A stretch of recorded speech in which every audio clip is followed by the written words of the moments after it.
Bom dia, sou Vicente Martins, professor do curso de Letras da Universidade Estadual Vale do Acaraú, ministro no curso de Letras, a disciplina estilística do português.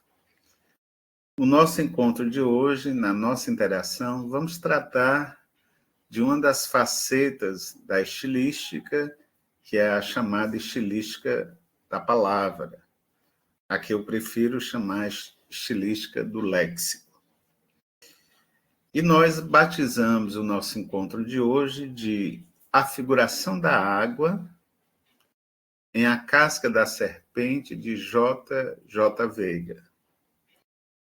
Então, o assunto hoje se refere ao texto literário e como nós podemos explorar o léxico do ponto de vista estilístico em uma obra de alcance literário, né, no próprio cânone, na modernidade, na literatura pós-moderna em particular, o que é que nós podemos alcançar e explorar no texto literário. Nós vamos justificar um pouco a temática. Por que que hoje nós escolhemos a chamada figuração da água? Eu já havia feito esse estudo sobre a questão da água nas obras de Alencar. Como é a questão da figuração da água, o rito da água, como é que a água, a questão desse léxico, como é que ele se apresenta no texto literário de Alencar. E eu peguei obras de 1857 a 1875. E talvez 12, 13 obras, certo? Levei alguns anos. É um trabalho que talvez tenha levado 4, 5, 6 anos e ficou substancioso. Transformei em livro, mas não publiquei ainda, porque preciso de uma revisão. E eu fiz o mesmo comportamento com a obra de J. Veiga, que é um escritor que, desde o final dos anos 80, me chamou a atenção pela sua obra. É uma literatura fantástica que me causou impacto. Logo quando eu me formei, me deparei com essa obra. No caso, A Casca da Serpente. Posteriormente, já na UVA, não sei se em 2000, 2003, alguma coisa assim, eu me deparo com o Marton, e o Marton, professor de vocês também, e o Marton estava fazendo doutorado, concluindo seu doutorado em J. Veiga, principalmente tendo como pano de fundo A Casca da Serpente. E isso nos aproximou, a literatura, de alguma maneira, nos aproximou naquele primeiro momento. A J. Veiga, o escritor J. Veiga, ele nasceu em 1915, portanto, este ano, né, completa 130 anos da obra. O nosso vídeo aqui, a nossa webconferência, na verdade, é uma homenagem ao J. Veiga. E ele nasceu na fazenda Morro Grande, em Pirenópolis e Corumbá, de Goiás. E sua infância, à beira dos rios, influenciou profundamente sua obra literária. Então,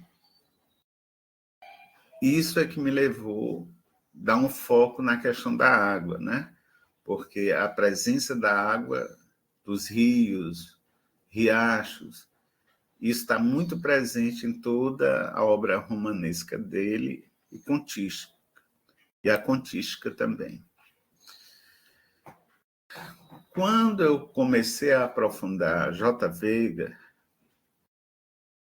eu me lembrei de uma obra que eu tinha lido no ensino médio que, na verdade, foi um prêmio que eu recebi por um desempenho em um concurso, alguma coisa assim. Caldeirão, de Cláudia Aguiar. E aí, quando eu me deparei no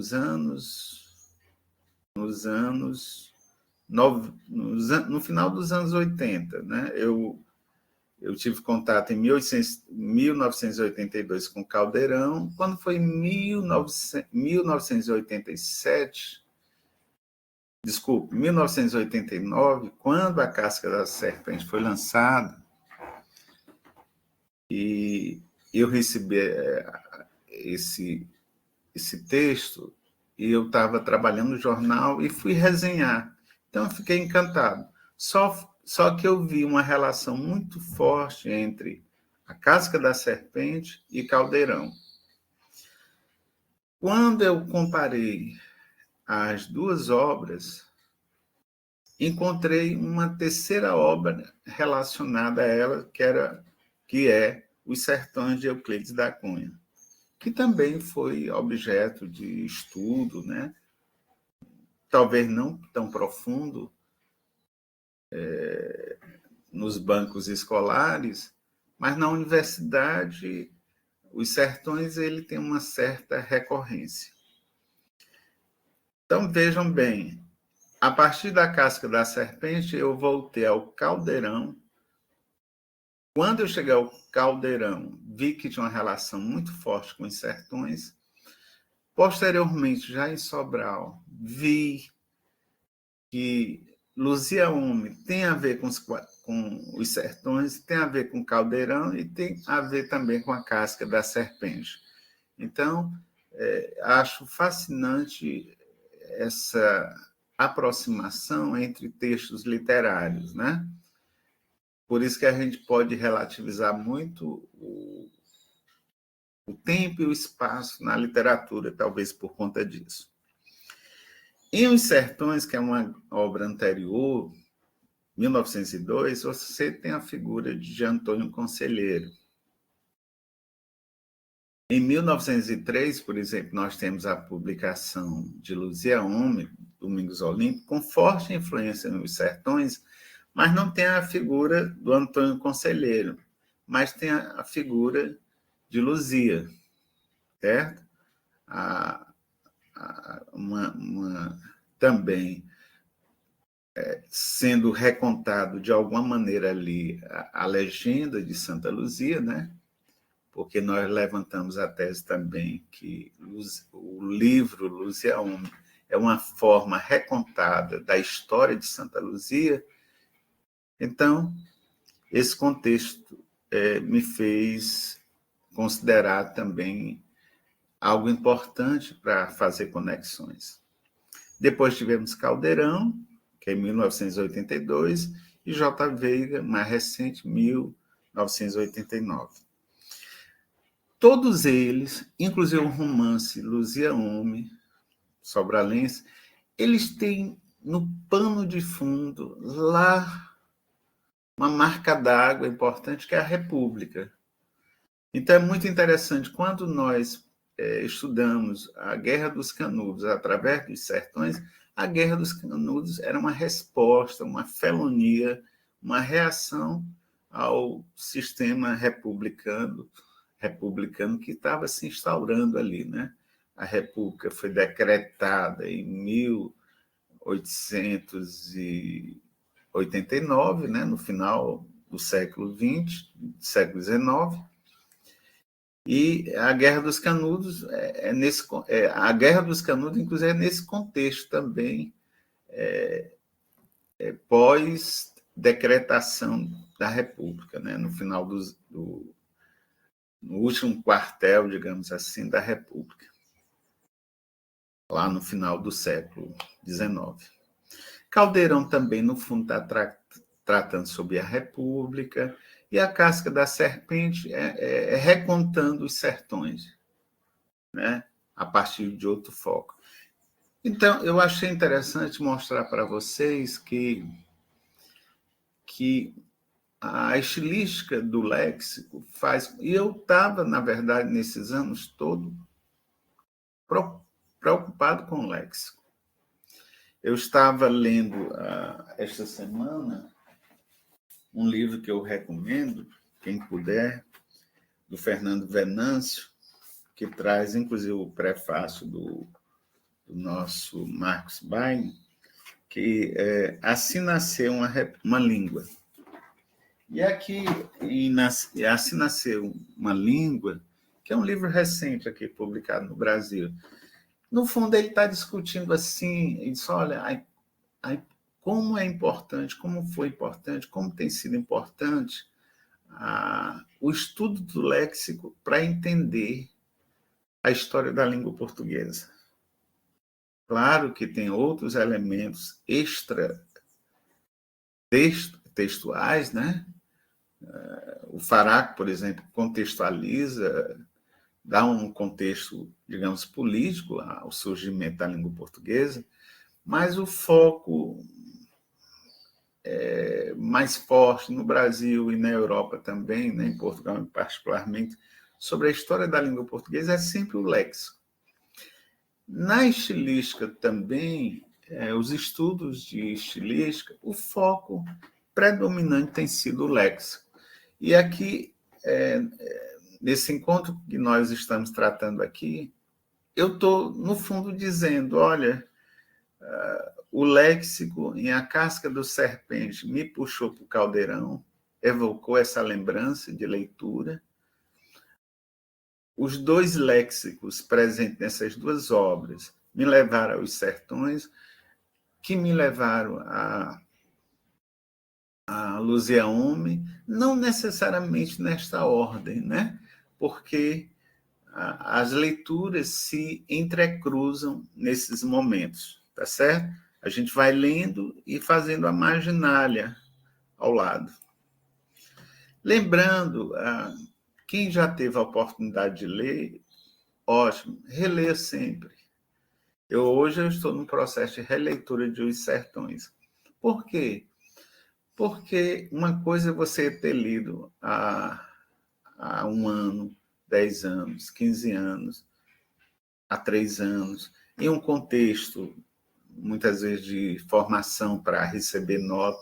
Outra coisa é você agora voltar profissionalmente, né, e ler com tranquilidade, com a certeza de que você pode extrair ali vários significados.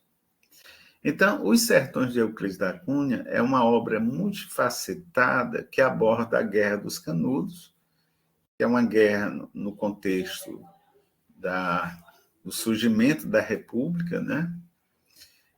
Nós sabemos que o final do século XIX é marcado por guerras, muitas guerras que têm por fim o nascimento da República. São as guerras que eu até chamo de federalistas. A ideia de acabar um império e fundar uma federação no Brasil. Nós tivemos isso via decreto, né? A partir de 1889. Nesse romance de Euclides da Cunha, que também era um jornalista, ele mistura elementos da sociologia, da geografia, da história e crítica humana. Por isso que há uma complexidade importante. É um texto literário, mas, ao mesmo tempo, é um texto documental, é um documento histórico também. Quer dizer, ele é multifacetado por isso. Ele interessa a quem está na sociologia, quem está na geografia, quem está na história, quem está na linguística, quem está na história da nossa civilização, né? E também da crítica humana. Considerado uma das grandes epopeias da língua portuguesa, o livro relata a luta do sertanejo contra a natureza e a incompreensão da elite. Essa elite aqui é essa elite do final do século XIX, já levantando bandeiras republicanas ao modelo, aos moldes da República Federativa dos Estados Unidos. E isso é também interessante. Por isso que a nossa primeira Constituição ela vai trazer a de 1891, ela vai trazer exatamente isso, República Federativa dos Estados Unidos do Brasil. Nós tentamos copiar esse modelo americano, que é do século XVIII. O romance Caldeirão, eu li esse romance em 82, foi um prêmio que eu recebi eu participei de um concurso e recebi isso. Eu estava terminando o ensino médio. Então, o romance Caldeirão, de Cláudia Aguiar, com quem, no ano passado, eu até mandei e-mail para ele, tive um contato rápido com ele, mas a minha conversa com Cláudia Aguiar não foi nem sobre o romance Caldeirão, por conta de um artigo dele sobre a geração de 45. Aí eu fiquei muito curioso, porque ele é um estudioso da literatura contemporânea, né? Já tem uma idade, mas está muito jovial, assim, está produzindo muito, publicando muito. Esse romance Caldeirão, de 1892, que é um romance, inclusive, muito premiado, narra o trágico fim da comunidade homônima, isto é, a comunidade de Caldeirão, abordando a história do povo local e do beato José Lourenço. A obra mescla história e literatura, explorando as diferenças entre o fato histórico e a representação literária, dentro do contexto do novo romance histórico latino-americano. Esse é um dado importante. Eu até considero, teria que conversar com estudiosos como o Vicente Júnior, né, que é um estudioso da periodização literária, se ele considera esses romances que eu fiz referência anteriormente como romances históricos, né, dada a sua contiguidade da literatura com a história. Então, Caldeirão também é um romance que tem esse fundo histórico e de uma certa verossimilhança, né? Já a J. Veiga, em A Casca da Serpente, por exemplo, a narrativa tem início em 1897, portanto, nesse tempo, a cobertura temporal também é no final do século XIX, pós-republicano, né, praticamente, ou se aproximando da República, e recontam a parte da história abordada em Os Sertões, de Euclides da Cunha. A obra foca especialmente o período pós-guerra de Canudos, explorando a tentativa de construção de um lugar ideal em meio aos escombros deixados pelos conflitos, que são conflitos que eu diria federalistas. Mas quando eu falo federalistas, nesses romances, a figura como Antônio Conselheiro e o beato José Lourenço, eles são anti-república, né? Então, a ideia também de que o modelo de república que estava sendo traçado no final do século XIX era um modelo altamente explorador e altamente longe das populações. E aí a proposta da Casca de Serpente é dar uma vida, é retomar a história dos sertões, o fim se transformar em início, né? Por isso que a gente fala aí pós-guerra dos Canudos. Então, é uma proposta em A Casca, o nosso querido José Lourenço, ele é colocado como uma figura que vai apresentar um lugar ideal agora, em meio aos escombros deixados pelo conflito, com ênfase em questões sociais e culturais que surgem após a destruição do vilarejo, tá certo? Então, esses contextos de produção da obra me interessam bastante. E eu lendo a casca, relendo a casca da serpente agora para vocês, aí eu grifei esse trecho que mostra também esse espírito antirrepublicano. Diz assim, tem uma parte que coloca, o narrador coloca, por mais inventos que apareçam, essa república vai ser sempre sem caminho. E isso, para mim, é fascinante, né?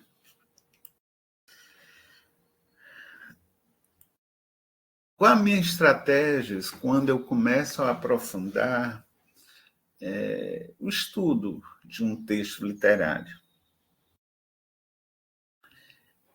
Eu gosto de conversar com especialistas. No nosso curso de letras, nós temos assim 2 nomes de peso, mas são pesos, nós podemos até pensar que é em nível de Sobral, mas não, são pesos nacionais. Um é o Marto. O professor Marto, tem um peso assim, estudioso. Há muitas referências dele, né, em estudos na USP, na Federal do Rio de Janeiro. Publicou recentemente um livro, a que nós vamos fazer referência aqui. A outra figura de muito peso dentro do curso de letras de Sobral é o Vicente Júnior. Então, são figuras importantes. Quando eu fui estudar, estava estudando, para efeito de trazer essa discussão para vocês, com o Marto, e eu provoquei o Marto. Eu foquei serpente, né, a casca da serpente, e provoquei. E aí? E, veja bem, ele tem doutorado em A Casca da Serpente, mas, ao mesmo tempo, eu chamava atenção para a questão lexical, porque eu estava interessado na estilística do léxico. E eu mandei uma mensagem para ele, que eu fiz questão de registrar aqui por WhatsApp, que é de 2023, né, há uns 2 anos atrás. E aí eu pergunto, Marta, e aí, qual foi? Porque eu estava falando da minha primeira impressão quando eu peguei a casca da serpente. E se você, Marto, qual foi a sua primeira impressão? E o Marto teve contato com esse mesmo romance na Europa, na Alemanha, certo? Sem praticamente conhecer nada de português. Ele até brinca, diz que aprendeu a falar português através da obra de J. Veiga. Aí o Marco me responde assim, ó, esse é aquele romance, Vicente, que me deixou um tanto sem saber o que e o porquê. Poderia talvez imaginar que a serpente apresenta aqui a sabedoria questionadora. Veja bem, então, já pelo título, nós nem abrimos. Eu estou aqui, eu nem abri, depois eu fui abrindo as páginas para discutir com o Marco. Mas era a própria capa, o título, já possibilitava uma série de especulações, postulações. Mas também, Conselheiro sobrevive como uma serpente que deixa a casca? Acho também que tem algo aí de um renascer. Conselheiro deixa somente a casca atrás. Precisa de metamorfose? As mesmas formas não bastam mais? A serpente me parece também como um possível símbolo de sobrevivência, do ser que consegue se adaptar. Esse momento aqui que eu estou falando sobre a serpente é porque eu imaginei no primeiro instante que ia focar no meu estudo, isolando o léxico serpente, eu ia focar isso. Mas eu mudei. Eu não sei nem dar as motivações de, em seguida, ter essa motivação de estudar a questão da água e não da serpente. Eu acho que é por conta da influência de uma leitura que eu estava fazendo sobre o corpo, a sociologia do corpo. Por alguma questão, dentro da obra, a questão da água me chamou a atenção, e aí essa provocação que eu fiz ao Marta, ela ficou de lado, mas também ela foi crescendo ao longo dessa análise. Foi sendo puxada também quando eu fui discutir a água. Então, ele diz assim, parece-me que o título já introduz a serpente como aquele ser duplo, bíblico, ausente e presente. Afinal, você já se perguntou o que a serpente faz no paraíso? Como chegou lá? Se é serpente, acrescenta-se que a água, sertão virá mar, tem uma significância muito forte para um nordestino, algo que não se desperdiça. Talvez tenha sido nesse momento final, quando o Márcio diz: acrescenta-se que a água, sertão virá mar, tem uma significância muito forte para o nordestino. Talvez, justificando aqui, me dando conta, que talvez tenha sido nessa conversa, o que me chamou a atenção para deslocar minha atenção para a questão da água, né? Uma figuração da água, metaforicamente falando. Aqui uma imagem da água de uma italiana, que é a Magali Tirel, né? É uma italiana, certo? Aí o foco da água. Aí o que é que eu faço? A partir do léxico, eu tento a chamada intertextualidade literária. Tenho que ficar com as duas obras, né? Cotejando, comparando, aproximando. As duas obras, a do Euclides da Cunha, eu vou pegar a versão mais antiga que eu encontro na forma digital, que é de 1905. É uma segunda edição. Lembre-se que a obra foi publicada em 1902. A divergência editorial é bem pequena. E eu vou pegar a obra, a versão de 1989, e depois eu acabei perdendo essa versão de 1989. Não sei o que foi que houve, mas perdi, e fui trabalhar com a versão de 2003, que também não tem divergências editoriais importantes. Em Euclides da Cunha, portanto, anterior a Veiga, eu fui focar a questão da água, e em Veiga também fui focar a água.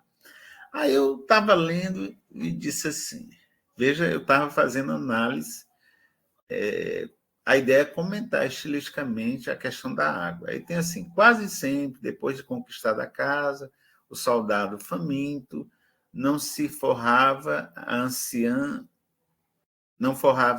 de almoçar, afinal em Canudos.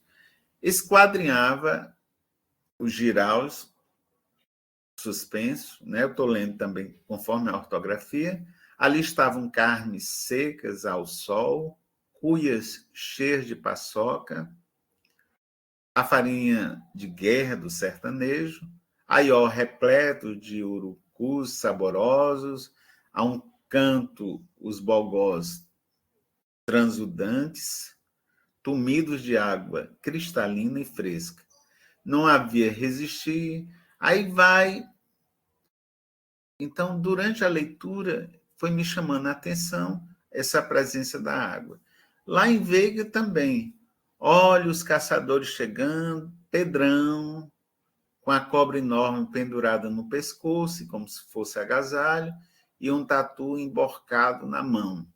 E Kim, pisapé, vem com um rosário de passarinhos amarrados a um pé, coitadinhos, tão pequenininhos que nem uma dúzia mataria a fome de um menino. Ainda se tivesse panela, água e arroz, pronto.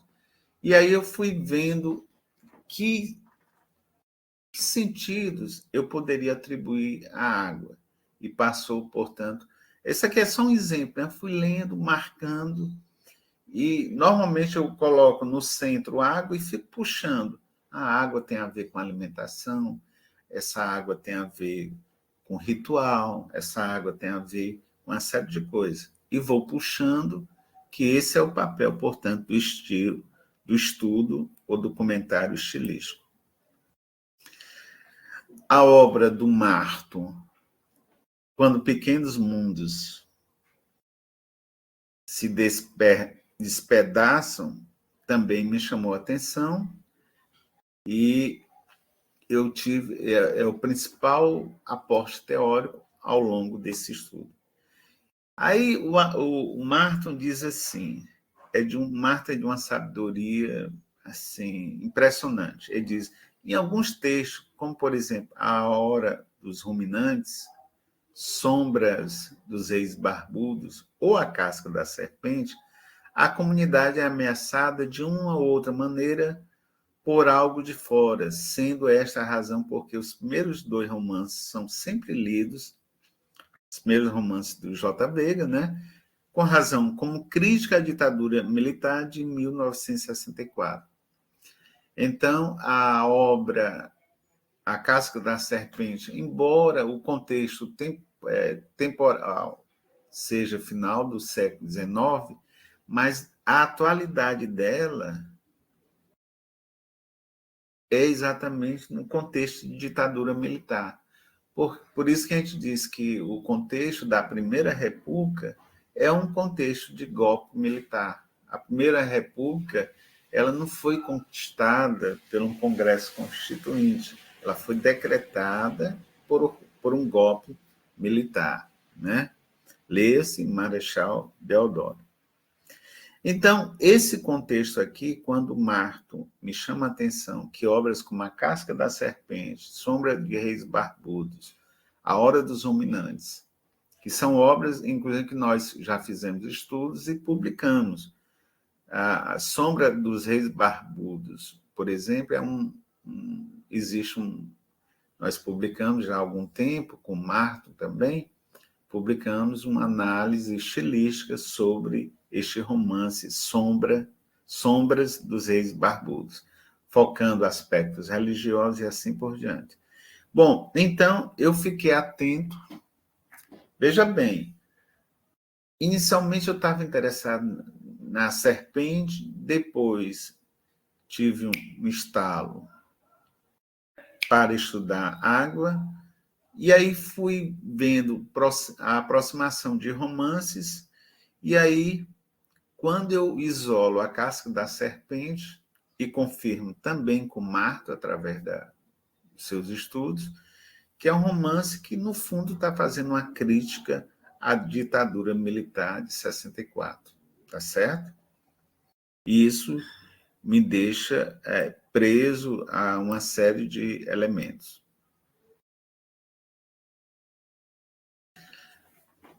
Uma das coisas importantes que nós temos feito nos últimos anos, eu aconselho também até aqueles que me buscam para orientação, que às vezes você chega, pessoal, eu quero fazer um estudo sobre, digamos, né, os sertões. Aí eu digo, é mesmo, mas o livro inteiro, sim. Aí eu digo, não, vamos fazer só do primeiro capítulo. Porque se a gente der conta do primeiro capítulo, para um artigo de 15 páginas, aí o restante você vai dar conta. Por isso que, para o nosso estudo aqui, eu escolhi só um capítulo. Mesmo porque, se eu fosse falar da obra inteira, era praticamente impossível.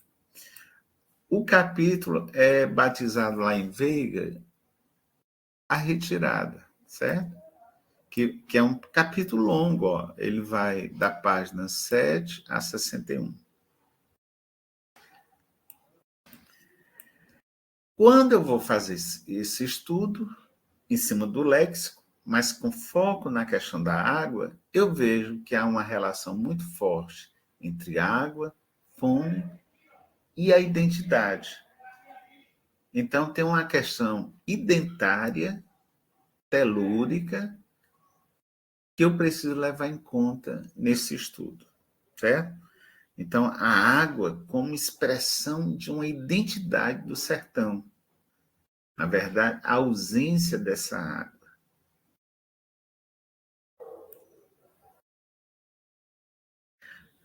Aí, no primeiro instante, quando eu vou fazendo, isolando água, porque assim, eu isolo água nesse estudo do léxico e vejo o que é satélite, o que é que está gravitando em torno. Aí tem uma passagem que é na página 21, que eu grifei, né, aí, com efeito, na pressa de sair do arraial, ninguém pensou em comida, em trem de cozinha. Olha a expressão aí regional, né? Agora, o problema estava ali, levantado pelo conselheiro.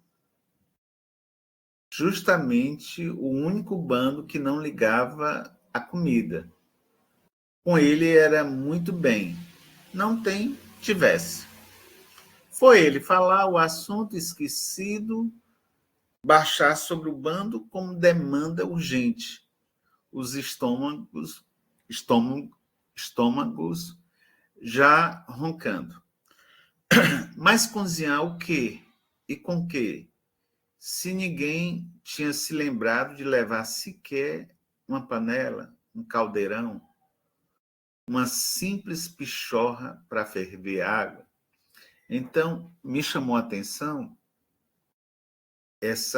o ferver da água, né? A importância histórica que nós temos para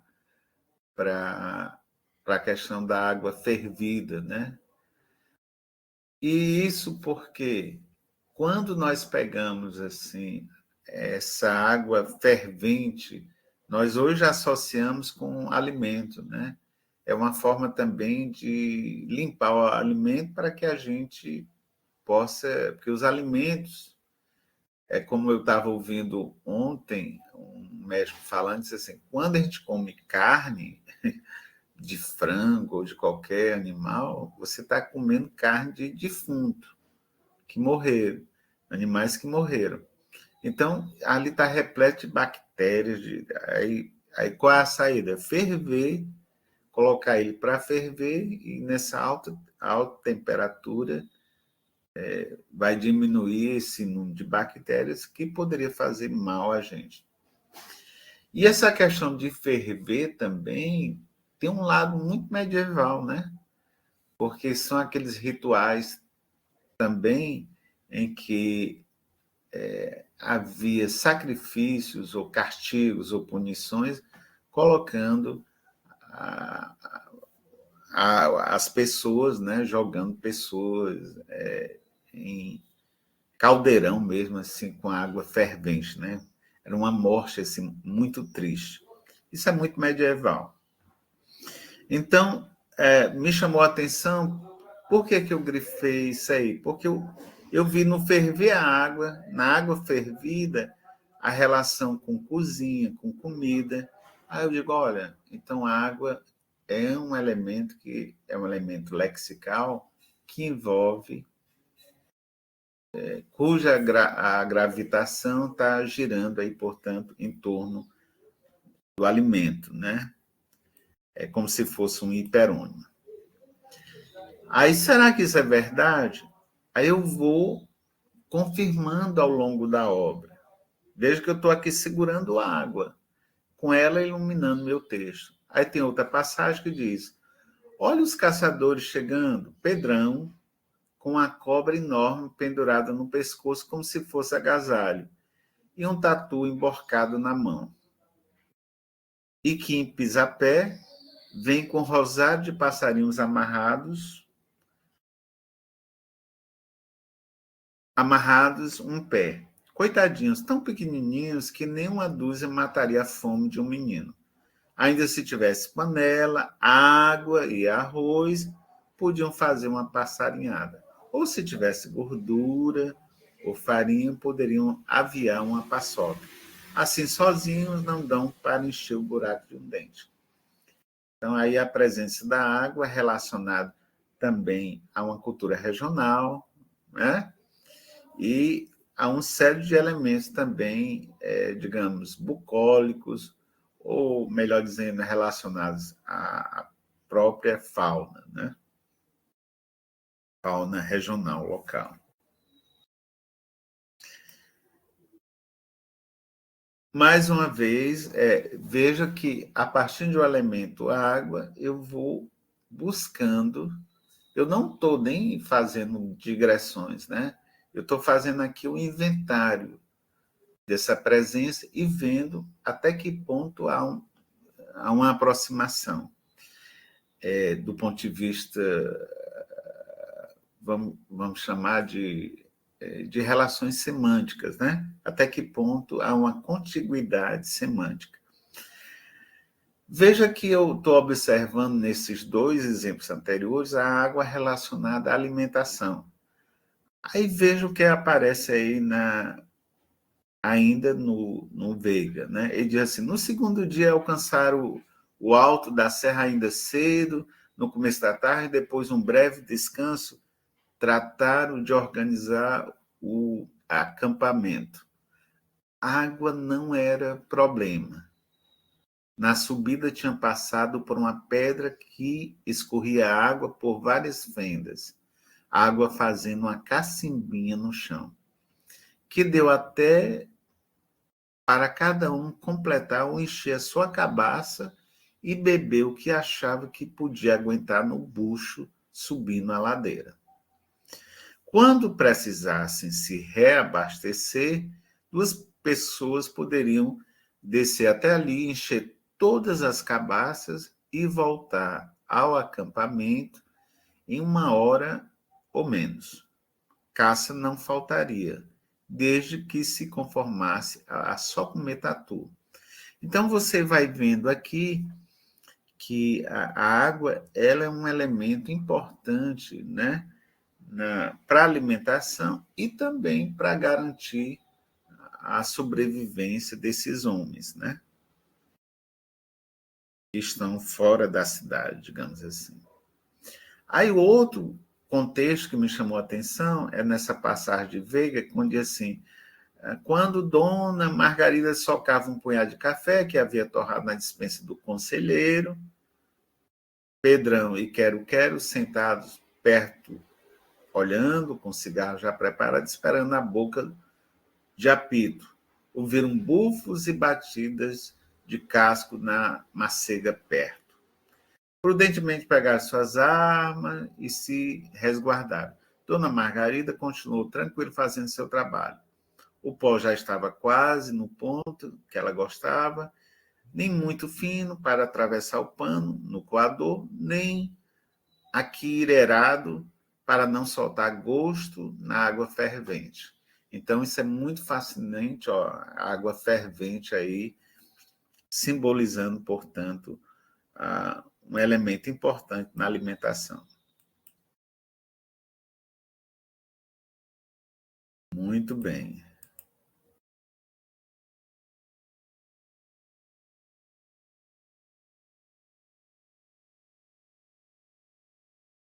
Enfim, os vários exemplos que nós colocamos aqui, tem essa outra passagem aqui, é um levantamento inicial. Por isso que o trabalho com a estilística léxica, qual a nossa ideia, inclusive para nossa avaliação, é que, diante daquela produção, seja cordel, seja em prosa, seja em poesia, qual léxico, qual item que é pregnante, que te chama a atenção? Será que ele traz expressividade ao texto?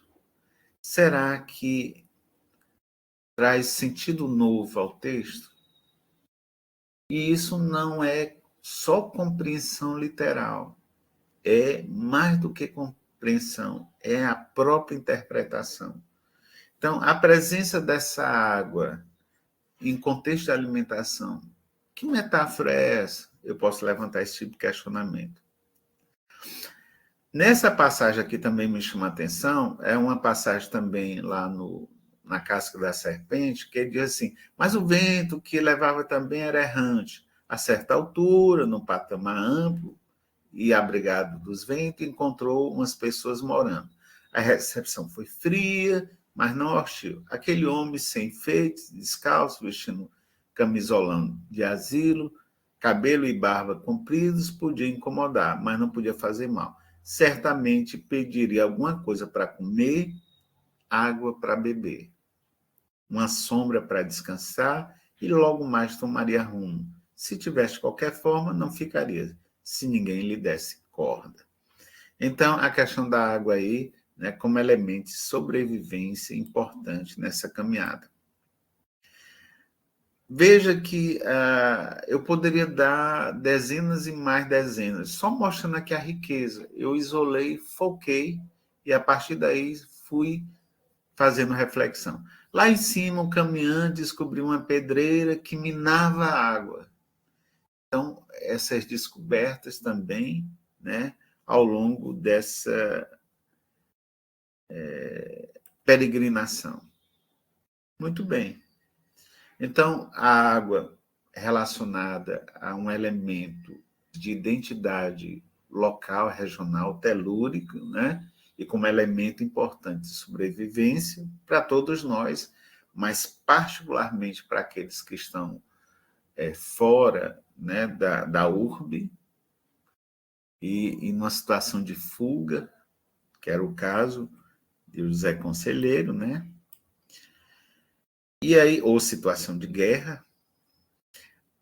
Agora aparece a água no sentido de higienização e também passe de ablução. A ablução é mais ou menos... Pessoal, o que é a ablução? Bom, o sentido que nós estamos colocando aqui, a ablução é naquele sentido de purificação através da água. Me lembrei muito agora daquele texto bíblico, né, de Pilatos, lavar as mãos. Ele disse, agora, lavei as mãos. A água como uma forma ritual para você dizer, olha, eu estou puro. Desse erro, desse pecado, eu estou puro. Lavei as mãos. E a higienização aqui também, ela entra como... A água, para a higienização, entra como elemento importante. Na passagem, veja bem, eu fiz aquele inventário de água para alimentação. Aí tem uma série de discussões que a gente, inclusive, pode debater aqui. Aí tem outro momento que eu chamo higienização. Eu estou aqui numa perspectiva já de sociologia do corpo, ou da higienização do corpo.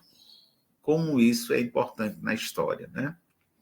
Aí tem essa passagem aqui que o Veiga coloca assim, quando voltou da operação de limpeza, se assim se podia chamar o trabalho muito sumário que ele fez, com os chumaços de folhas secas atrás de um murundu, Dedé encontrou Bernabé cobrindo a sujeira do chão com terra que empurrando com as botinas.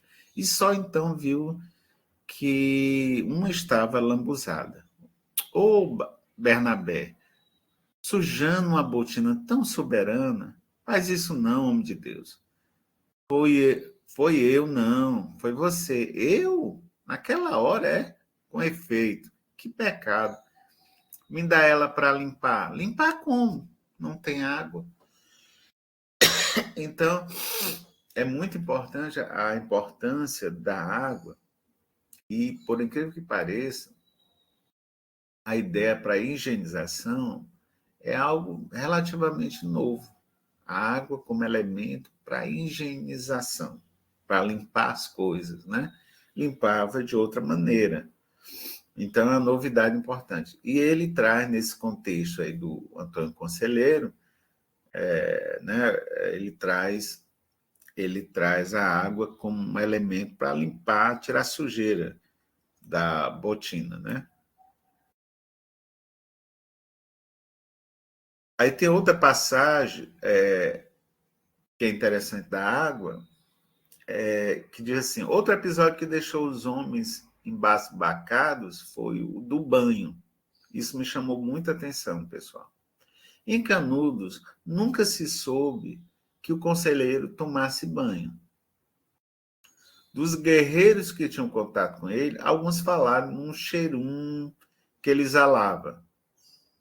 E parece que ele mesmo falou na igreja contra os banhos das mulheres. Pois não é que ele agora, vendo o Sinésio lamentar a falta de um pedaço de sabão para lavar o corpo, que isso de lavar só com água não tirou o encardido, o conselheiro quis saber se estavam tomando banho na bacia da mina, que aqui ele estava preocupado se estavam contaminando a bacia da mina, né?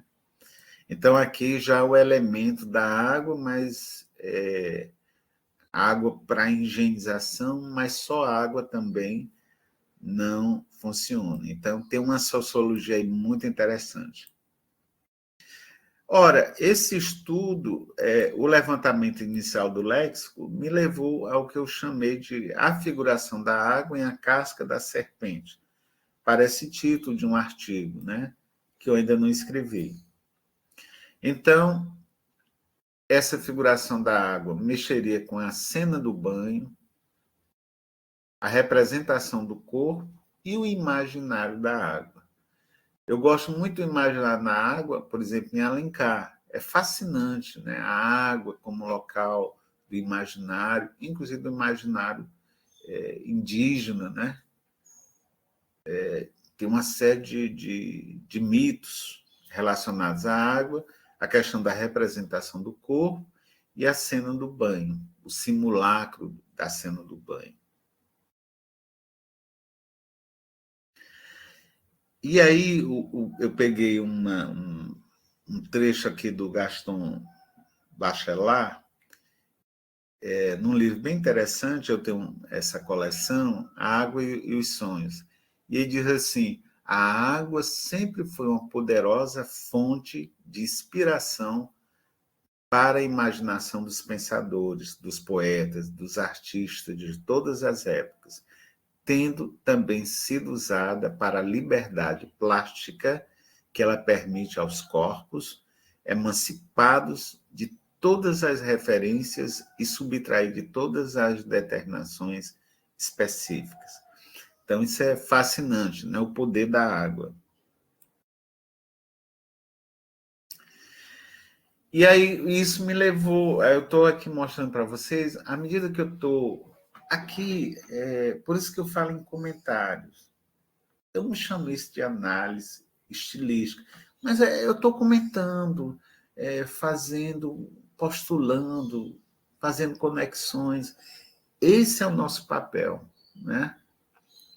É como eu conversando com o Leite Júnior, professor, que é especialista em Luzia Homem, eu até brinco de que ele é luziólogo, né?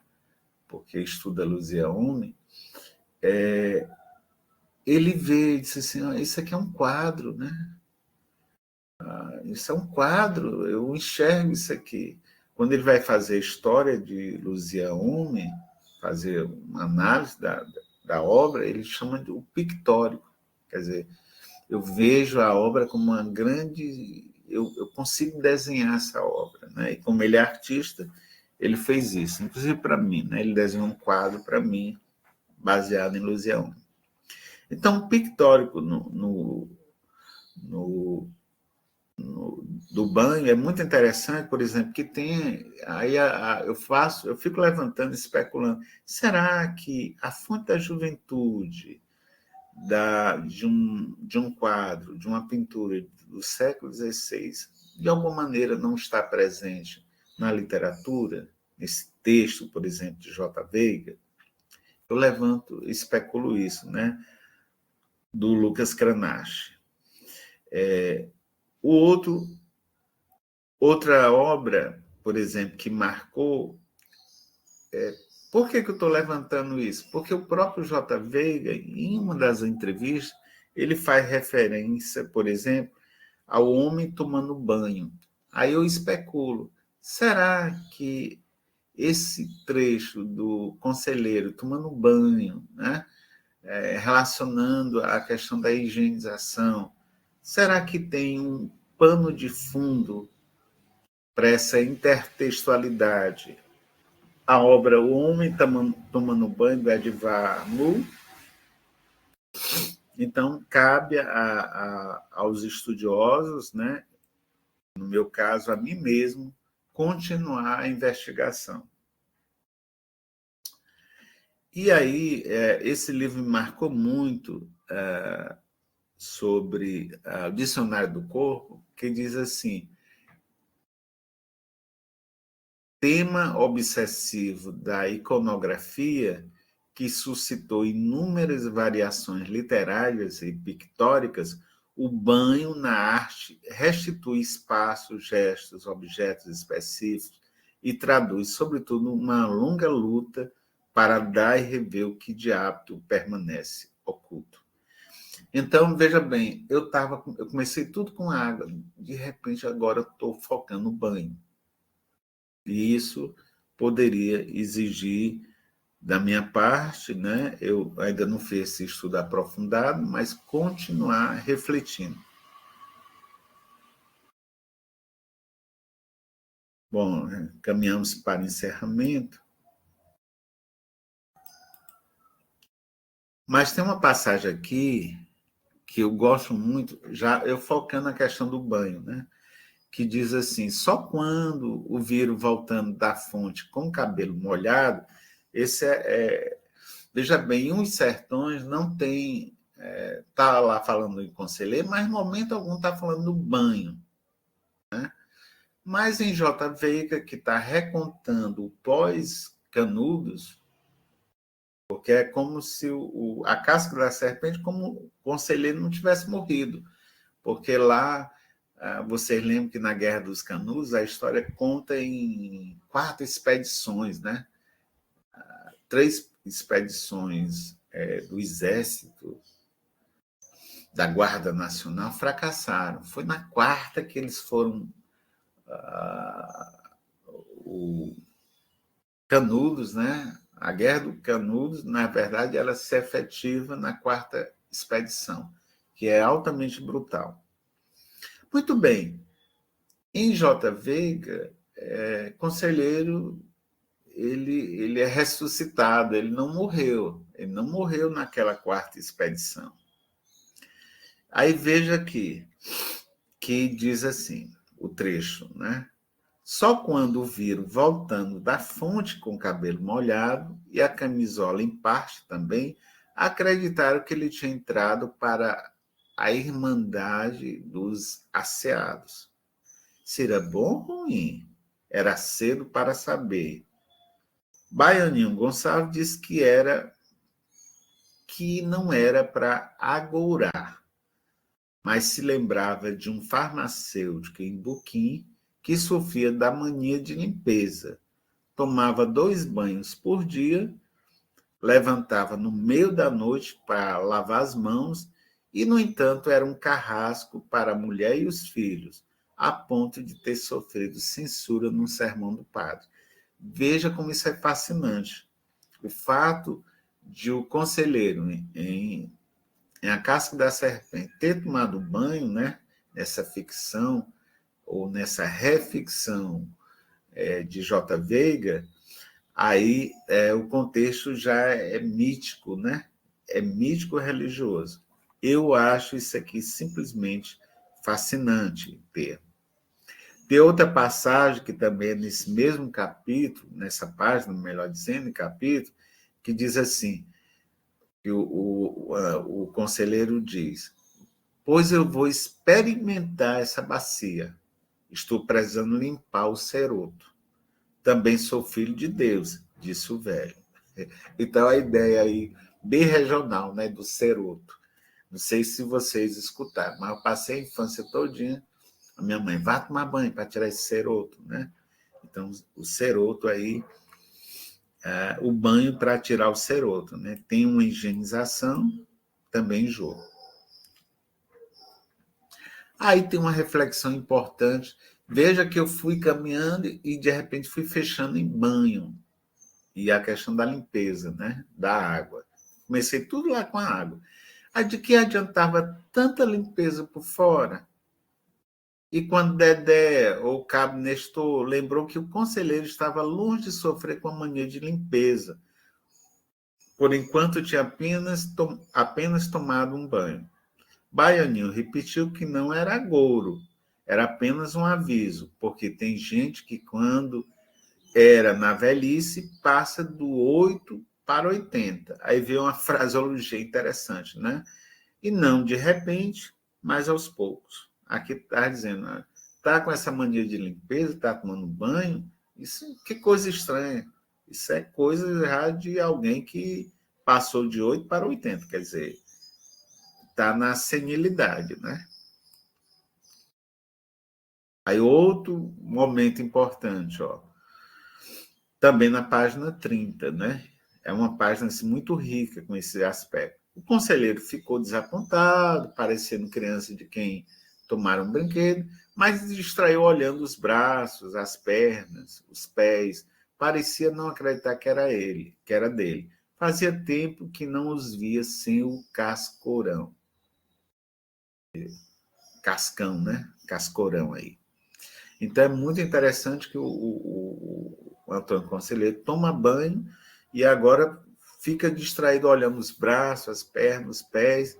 Imagina como o velho estava sujo, né? Bom, já encerrando, nós queremos encerrar essa reflexão que nós travamos com vocês. Eu considero eu não sei se o Marco vai concordar comigo, mas obras como a Luzia Homem e a Casca da Serpente, eu considero como obras impressionistas, tá certo? Então, o impressionismo é estilisticamente um fenômeno extremamente completo.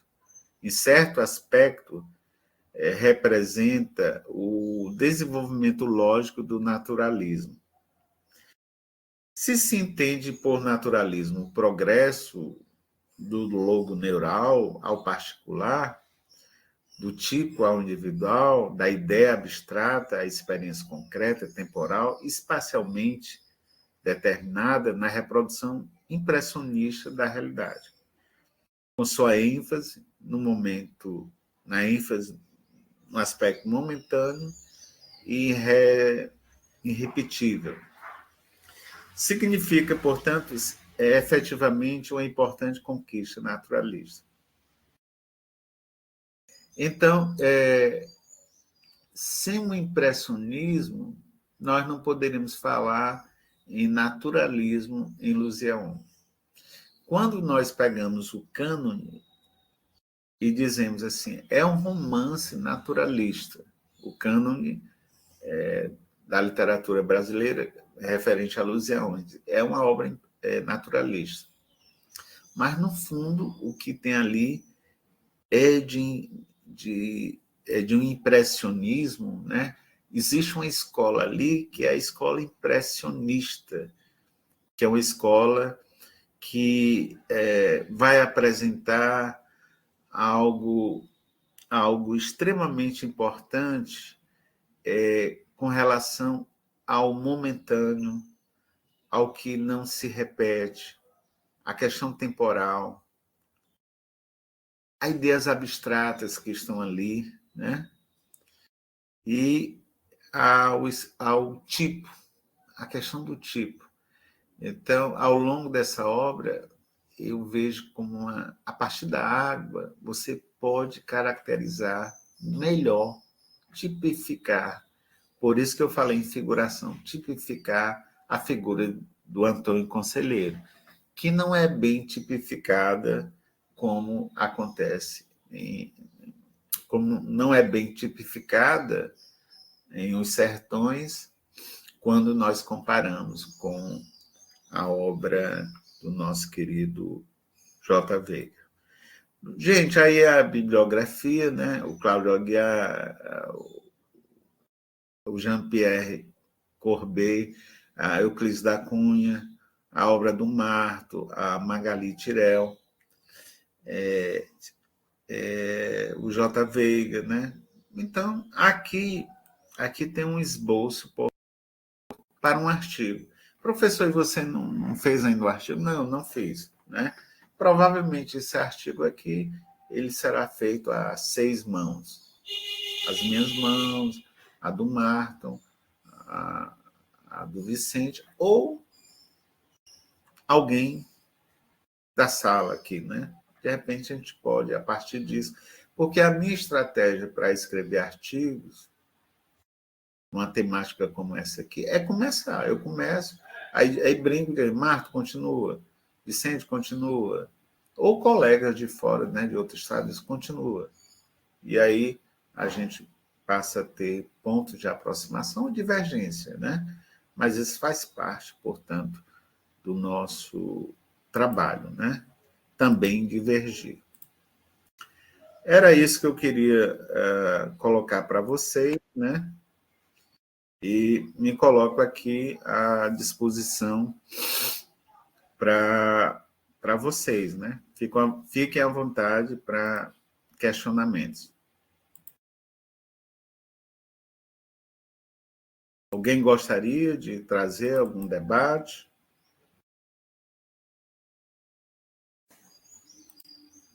Estamos aqui.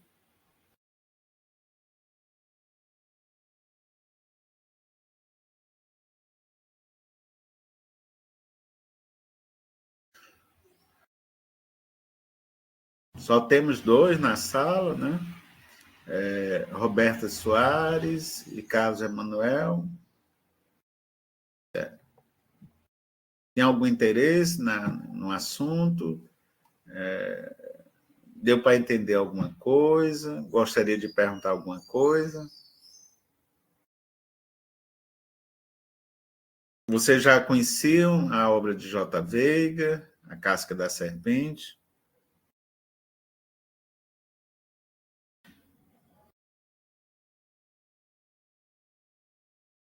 A Laísa Ribeiro aqui, ela coloca muito interessante. Muito interessante, professor. Esse estudo sempre eu fico impressionada com a sensibilidade com esses detalhes. Pois é, eu acho que a novidade, por exemplo, a Joniele aqui, a mãe, né, Joniele, parabéns, né, mamãe? Não conhecia nenhuma das obras, mas isso, olha, qual o papel da estilística? Lembre-se que numa sala de aula pode ser uma introdução para apresentar essas obras, concorda? Só hoje eu falei de 3 obras. Naturalmente, eu não aprofundei, mas falei da Caldeirão, do Cláudio Aguiar, falei dos Sertões, falei 3 obras dizendo que elas têm algo em comum, que é aquele contexto final do século, né? Então, eu posso reproduzir aquele contexto epocal como uma base importante para aprofundar essas obras. E tem algo em comum entre elas, né? Porque elas estão fazendo uma grande crítica a essa república, né? Mas é mítico, né? Com a diferença que na Casca da Serpente tem uma atualidade. É como se dissesse para nós, quando nós comparamos os sertões de 1902, início do século XX, e comparamos, cotejamos, né, cruzamos, entrecruzamos com a obra do J. Veiga, de 1989, A Casca da Serpente, a gente diz assim, ó, ambas estão falando da mesma coisa, ditadura militar, só que uma no início do século XX e a outra nos anos 80. E vejam bem, naquele contexto pós-diretas, né? Vocês lembram aquele fenômeno das diretas? O Marto sempre me chamou a atenção. Diz assim, para o J. Veiga foi muito importante o final, a chamada Nova República, né? O final do regime militar, porque ele vai trazer em A Casca da Serpente esse contexto. É como se fosse um renascimento. Eu acho fascinante. É como se eu pudesse... não foi conversando com o Marco, mas me convencendo, eu posso levar essa questão da ditadura militar para toda a obra do J. Veiga. E isso é fascinante. É como se essa questão, essa categoria importante do regime militar, a ditadura militar, pudesse iluminar me ajudar muito na compreensão do texto. E isso é uma grande metáfora, porque você pega as sombras, a casca da serpente mesmo, né? Isso não é explícito. Mas uma obra, a riqueza de uma obra, não está. Ela está na entrelinha, né? É o que você consegue inferir. Uma vez um aluno até reagiu, essa obra deveria dizer logo o que é. Não, né? Não é documento. O texto literário é para a gente decantar, a gente alcançar uma metáfora. Por exemplo, eu vou trabalhar com vocês, com vocês o cortiço. Eu pretendo trabalhar agora com vocês. Na próxima aula a gente vai conversar sobre ele. Mas eu vou trazer uma versão do cortiço em cordel. Vou levar para vocês a versão em cordel. Muito bem.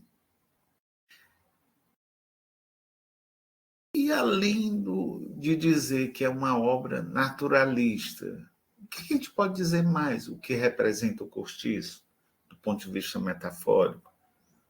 A compreensão vai além da escola literária. É isso que eu quero chamar a atenção de vocês. Então, Manuel, o fato de a gente não conhecer permite que você se interesse, né?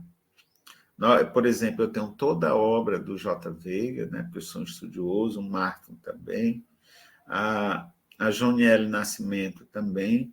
O fato de a gente não conhecer é porque a gente não teve a oportunidade. E lembre-se que no nosso curso de letras a gente tem uma limitação, porque lá tem as escolas literárias canônicas, os períodos tudo definidos, e muitas vezes os professores querem, no mínimo, que vocês aprendam aquelas obras tradicionais indicadas, né? É como aquela história que eu coloquei para vocês, né? Como é que a universidade não estuda o Cordeiro de Andrade, né? Que para mim é mais importante do que o próprio Domingos Olímpio. Aí a grande pergunta, se ele não está no cânone, se não está na ordem do dia na sala de aula, como é que a gente vai conhecer? Só que tem um professor aqui e acolá que vai falando e a gente pode despertar, tá certo? No caso, até o Carlos, foi, Carlos? Eu falei do Cordeiro de Andrade e depois você me pediu o material e eu levei para você. De repente, você pode... Eu não sei se você já leu alguma das obras, mas é uma obra fascinante. Veja bem, é uma obra tão fascinante que ela cria um impacto em outros autores que vocês vão estudar na universidade, que é Raquel de Queiroz e Jorge Amado. Você vai estudar o Romance de 30, vai ter que estudar ou Jorge Amado ou Raquel. Tem que estudar. Pois é. E quem influenciou no Brasil esses autores? Pois é, o Jorge Amado confessou que foi influenciado por um sobralense. Raquel confessou que foi influenciada também por esse sobralense, que é o Cordeiro de Andrade. A Roberta Soares coloca aqui, eu gosto bastante do cortiço com behaviorismo. Eu acho fascinante. E tem muito a ver com o século XIX, né? O behaviorismo, né? A ideia de determinismo, certo? Eu acho fascinante, é uma boa especulação. Já fizemos um trabalho com foco no personagem Pombinha nessa perspectiva. Muito bem, exato, perfeito, né? Eu tenho uma fixação também por Pombinha, né? Pombinha é um personagem que nos chama muita atenção e acho que, por exemplo, vou estudar cortiço, vamos explorar Pombinha. Já é suficiente, que você pode discutir desde a questão de repressão, digamos, sexual, né? Uma certa repressão sexual, até a descoberta também da sexualidade. Porque a gente tem relato lá em um cortiço de Pombinha menstruada, né? O caso Emanuel coloca aqui, ele comprou briga com homens influentes aqui em Sobral à época. Talvez por isso não é tão citado por aqui. Pronto, é isso. Só que nós, né, Emanuel, a gente não tem nada a ver com essa briga. Nós não entramos nessa briga. E a maior briga, talvez aqui, esses homens influentes, na década de 30, é a igreja, concorda? Então, certamente você tem um peso clerical muito forte aqui, determinante. Não é briga só política, é uma briga com os políticos, né? Mas também com a própria igreja, né? Pode não ter apoio. Enfim, era isso que eu queria colocar. Voltando aqui, a Laísa também disse, né, repetindo aqui, sensibilizada com os detalhes, né? Veja que eu fui mostrando para vocês, é isso que eu queria falar, né, Laísa, hoje, na aula de hoje. Eu me concentro num elemento, por alguma razão. Veja que foi naquele diálogo. Eu vou conversando com o Marco, eu estava interessado em serpente. Aí, de repente, vi que água tem um aspecto que a gente chama na literatura de figuração. Eu disse, rapaz, isso aqui é mais do que água potável, é mais do que H2O. Aqui tem sociologia do corpo, aqui tem literatura, aqui tem tipificação de personagem, aqui tem lugar, aqui tem terra, né? Posso recontar. É mais ou menos aquela situação, pessoal, de eu poder recontar a obra. Eu tirei passagens aqui em J. Veiga só com água. E fui, claro que eu contei, inicialmente eu dei um resumo da obra, mas no fundo eu estava recontando para vocês, passo a passo, capítulos da obra. Meu foco, naturalmente, hoje aqui não foi estudar a obra inteiramente, mas foi mostrar um aspecto, água, que é um ponto de partida para um estudo mais aprofundado, se tratando de artigo ou mesmo uma tese, né? Você pode aprofundar mais adiante. Eu acho que é esse caminho. Quando vocês pensarem em fazer, quem pretende seguir a carreira acadêmica, fazer mestrado, doutorado, lembre-se desses aspectos. Essa obra que eu vou mostrar aqui mais uma vez para vocês, já está toda manchadinha, ó. Essa obra aqui, Fernando Venâncio, que é português, Assim Nasceu uma Língua. É uma obra recente aqui no Brasil, certo? Muito bem. Esta obra aqui é fascinante, que ele tem um momento assim de profundidade, que ele vai falar a partir da palavra lua, lunático, luar.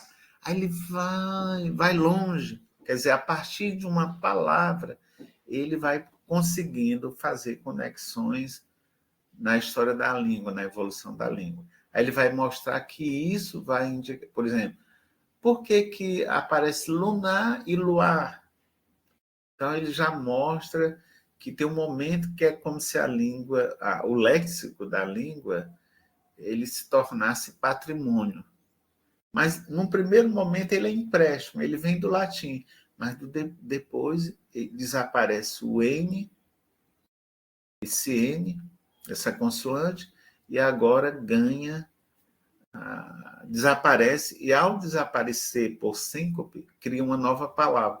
Só que essa nova palavra é um vernáculo.